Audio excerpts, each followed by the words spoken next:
One of my deepest heart concerns is to function something like a guide or a ranger in the park that would enable people to find the path that the scriptures call the narrow way. And I have, as a papa and as one who's tried to walk this thing, really have been concerned that you and others like you be equipped to find and mature and become one who learns how to please God as a father. That's been my life message, and deeply rewarding. I want to talk to you about my three voices. It's a little different, and I think it will help you. My desire is for it to make sense for you, but some while back I read a book called IQ and EQ. The theme of the book was everybody focuses on IQ, intelligence quotient.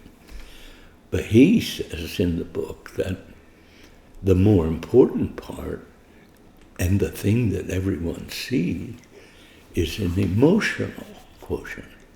How emotional are you grown up? And so I got really serious with the Lord, and I said to him, I really want to grow up emotionally, watch my reactions, and determine the way my responses. And I can't tell you how that book helped me, because I thought everything resided in my mind, and then so much of the trouble I get in is emotional. And so I want to try to identify it. And this is kind of a witness. It's not a teaching, it's a kind of a testimony or maybe a confession or something, because I had a set of events where I needed to go pray for a young woman, about 35 years old. And I was deeply moved, and I had been in this business for a while, and I knew how to do it. And it was a good drive. We drove down to see her and pray for her, and I was totally confident that God was going to heal her. Walked into the room, and something hit me that I think you should know about. I'm not putting it on you. I want to tell you what happened to me, and you make your own application. But I walked into the room where this person was, greatly loved, been used of the Lord, and something happened to me. When I engaged the actual situation, I became really emotional. Totally unexpected.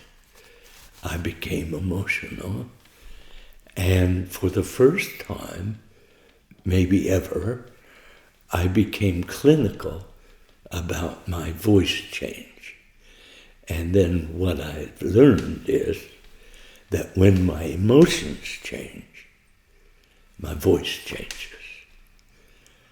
And I began to see when I was correcting my children or arguing with my wife, I could determine that by a voice change. And I didn't understand it, but the more I thought about it, it's an emotional quotient. It means that my emotions are determining how my voice works. And I was really pretty traumatized, so I entered this room with the patient's mother and father. And I'm a little embarrassed, but man, I was hyper.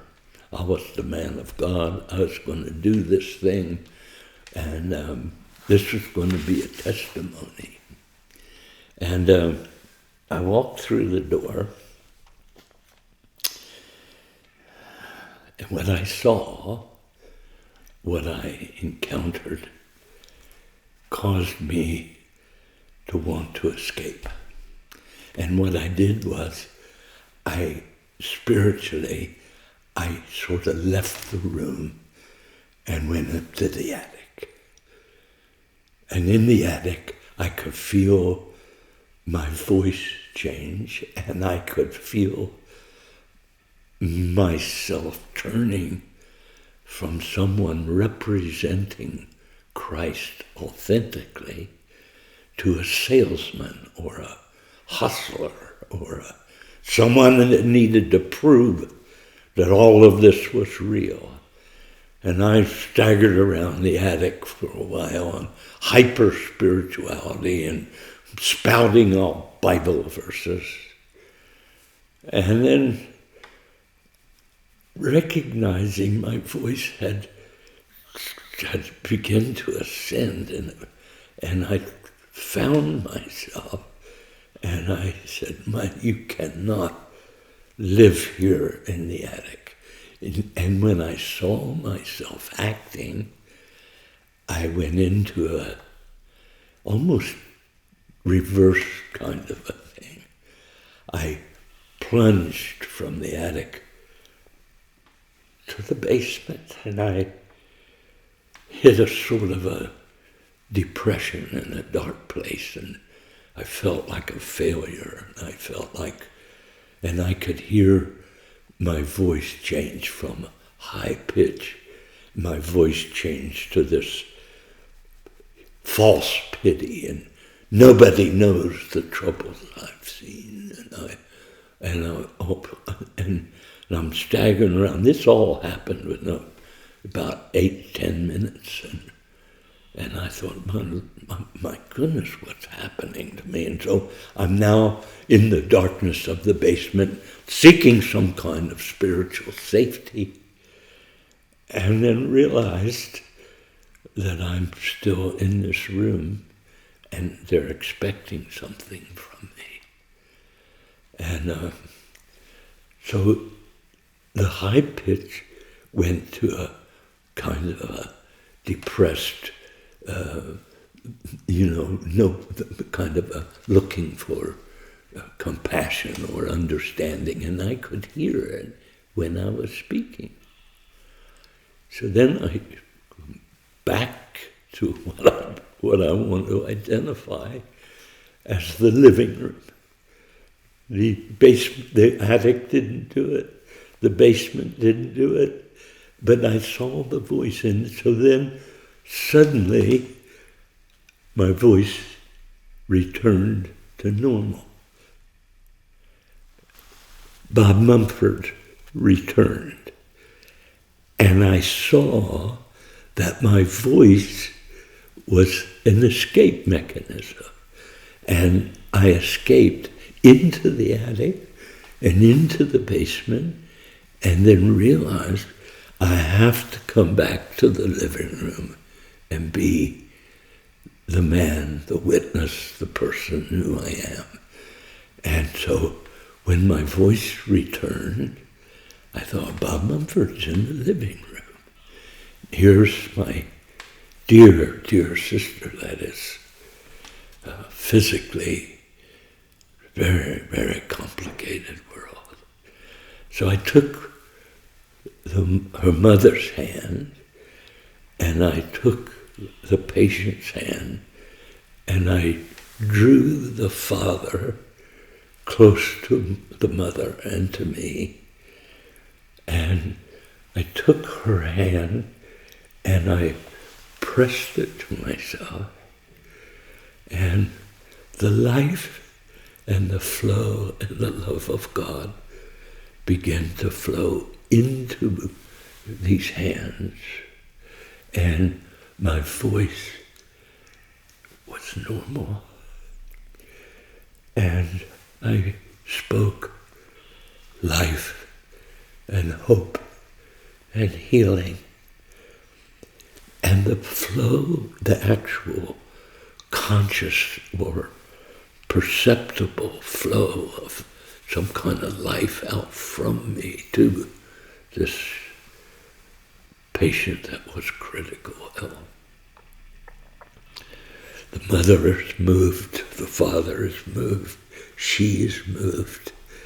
And I realized that I was trying to escape, I was trying to run, and now here I am. And so,